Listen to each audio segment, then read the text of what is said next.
നമ്മുടെ മാന ഹോൾഡേഴ്സിൻ്റെ ഉള്ളിലാണ് കേട്ടോ. എന്താ അതിൻ്റെ ഉള്ളിൽ കാണിച്ചു വെച്ചേക്കണമെന്നറിയോ? 16 ലക്ഷം രൂപയുടെ BRSലാണ് സെറ്റ് വർക്ക് ചെയ്തേക്കണേ. 16 ലക്ഷം രൂപ. ഇവിടെ 3+2 ലേയുള്ള ഇനി വണ്ടി വന്നേക്കണം. ഇവിടെ അതിന് ആവശ്യമൊന്നും ഇല്ലല്ലോ. നമ്മുടെ നാട്ടിലാണല്ലോ നിയമങ്ങൾ കൂടുതലേ. നമ്മുടെ നാട്ടിലൊക്കെ ഈ ഫൈറ്റർ എഴുതിയിട്ടുള്ള ആ ബോക്സ് മാത്രമേ നമ്മളവിടെ കാണാൻ പറ്റുള്ളൂ. എത്ര വർക്ക് ചെയ്തേക്കണേ നോക്കി നോക്കി. സെറ്റായിട്ടുണ്ട് അല്ലേ? അടിപൊളി. ഓരോരോ ഇതിങ്ങനെ മാറി മാറി വരുന്നുണ്ട്. അതിൻ്റെ ലൈറ്റിങ് അറേഞ്ച്മെൻറ്റ് കാര്യങ്ങളൊക്കെ കണ്ട. പല പല നെന്മാറ വേല, തൃശ്ശൂർ പൂരം, മുത്രളക്കാവ്, ആവശ്ശേരിയൊക്കെ ഒരുമിച്ച് പന്തലിൻ്റെ മുകളിൽ ലൈറ്റ് ഇട്ട് എങ്ങനെ അതുപോലത്തെ അവസ്ഥയിലാണ് കേട്ടോ നമ്മൾ ഇവിടെ വന്നപ്പോൾ കാണാൻ സാധിക്കുന്നത്.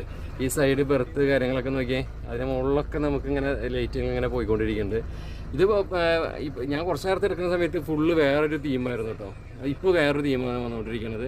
അത് മാറി മറിഞ്ഞുകൊണ്ടിരിക്കും. ഇത് നമ്മുടെ മ്യൂസിക് ഹോൺ പോലെയാണ്. ഇതിൽ ഒരുപാട് സെറ്റപ്പുകളുണ്ട്. ഇങ്ങനെ മാറിക്കൊണ്ടേയിരിക്കും. എത്ര ടൈപ്പ് കളറാണ് മാറി തിരിഞ്ഞുകൊണ്ടിരിക്കണമെന്നറിയോ? അയ്യോ, ഭയങ്കര ഒരു സെറ്റപ്പ് കിട്ടാവാ.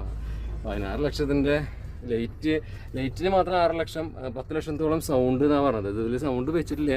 ഈ സൗണ്ട് വെക്കുമ്പോൾ മാത്രം വർക്ക് ചെയ്യുന്ന കുറേ ലൈറ്റുകൾ ഇതിൽ വേറെ ഉണ്ടായിരിക്കും. അപ്പോൾ ഒരു കിടുക്കാച്ചി മുതൽ തന്നെ. എന്തായാലും ആർക്കെങ്കിലും ഈ വണ്ടി ആവശ്യമുണ്ട്, ഇങ്ങനത്തെ ഒരു വണ്ടിയിലേക്ക് ട്രിപ്പ് പോകണമെന്നുണ്ടെങ്കിൽ ധൈര്യമായിട്ട് കോയമ്പത്തൂർ ഇവരെ നമ്പർ ഇടാട്ടോ, വിളിച്ചോ പോയിക്കോ. ശരിക്കും വൈബായിരിക്കും. ഇങ്ങനത്തെ ഒക്കെ സെറ്റും വർക്കും ഒക്കെ ചെയ്തിട്ടുള്ള വണ്ടിയിൽ പോകണമെന്ന് ആഗ്രഹമുള്ളവർ ധൈര്യമായിട്ട് ഈ വണ്ടി വിളിച്ചു.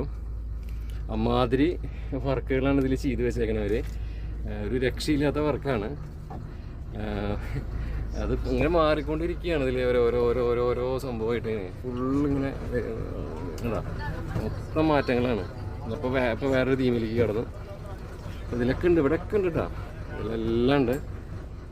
വല്ലാത്തൊരു സെറ്റപ്പ് തന്നെ കേട്ടോ. ശരിക്കും ഒരു രാജകൊട്ടാരം പോലെ ഉണ്ട്. അപ്പോൾ ഇത് തീം വീണ്ടും മാറി. ഇപ്പോൾ റെഡ് തീമിലേക്ക് എത്തി. പച്ചയായി, ഇപ്പോൾ നീലയായി, ആടാ മഞ്ഞയായി. അപ്പോൾ ഇങ്ങനെ ഓരോന്നിങ്ങനെ മാറിക്കൊണ്ടേയിരിക്കുകയാണ്. അപ്പോൾ ഇപ്പോൾ മൊത്തം ഇങ്ങനെ ആകെ ഈ ഒരു ടൈപ്പായി. നല്ല രസമല്ലേ? ശരിക്കും അത് നേരിട്ട് കാണണം. എന്നാലും അതിൻ്റെ ഒരു എഫക്റ്റ് മനസ്സിലാവുള്ളൂ.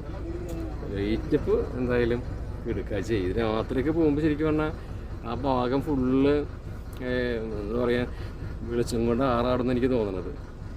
എൻ്റെ പൊന്നോ, അതിന് പില്ലറൊക്കെ ചെയ്തേക്കണം. നോക്കി പില്ലറിൻ്റെ മുകളിലൊക്കെ ഉണ്ട് കേട്ടോ ലൈറ്റ്. ഞാൻ അതൊന്നും ശ്രദ്ധിക്കുന്നില്ല. ഇവിടെ തന്നെ അല്ലാതെ തന്നെ ലൈറ്റുകൾ ഒരുപാടുള്ള കാരണം നമ്മളായിരിക്കും ശ്രദ്ധ കൊടുക്കുന്നത്. ഞാൻ കുറേ ഈ വണ്ടി ഇറങ്ങാൻ വേണ്ടി കാത്തിരിക്കുന്നത്. ഒരുപാട് ലൈറ്റും സൗണ്ടും ഉണ്ടെന്ന് 6 മാസം എന്തായാലും പണി നടക്കണമെന്ന് കണ്ടപ്പോൾ എനിക്ക് മനസ്സിലായി വരും അത്യാവശ്യം നല്ല ഹെവി ലോഡ് വർക്കായിരിക്കുന്നത്. അപ്പോൾ അതിന് വേണ്ടിയിട്ട് തന്നെ കാത്തിരുന്നത്. ഇതിന് മുന്നേ നമ്മളൊരു ആണ്ടവ ട്രാവൽസൊക്കെ ചെയ്തിട്ടുണ്ടായിരുന്നത് തമിഴ്നാട് വന്നിട്ട്. എന്തായാലും അടിപൊളിയായിട്ട് കേട്ടോ. സൂപ്പർ ഒന്നും പറയാനില്ല. Full video YouTube